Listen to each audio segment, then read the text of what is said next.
আল্লাহ তাআলা বলছেন যে ইদা সুলসিলাতিল আরদু জিলজালাহা, পুরো পৃথিবীটা প্রকম্পিত হবে। ওয়া আখরাজাতিল আরদু আফখালাহা, জমিন তার ভেতরের বস্তুগুলো বের করে দেবে, ভারী বস্তুগুলো, অর্থাৎ ডেড বডি এবং যত খনিজ পদার্থ আছে সেগুলো। ওয়া ক্বালাল ইনসানু মা লাহা, মানুষ বলবে পৃথিবীর হলো কি, হোয়াটস হ্যাপেনিং, কি হচ্ছে, কি হলো পৃথিবী এরকম কেন করতেছে।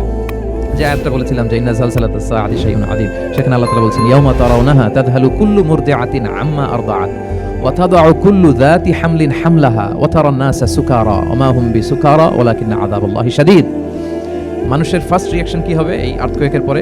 এই আয়াতে চমৎকারভাবে আল্লাহ তাআলা বলছেন। আল্লাহ বলছেন যে পরিস্থিতিটা এত ভয়ঙ্কর হবে, কারণ এরকম ভূকম্প তো পৃথিবীবাসী দেখেনি।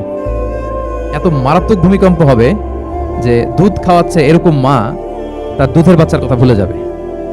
আল্লাহু আকবার। দেখেন এখানে উপমাটা কিরকম।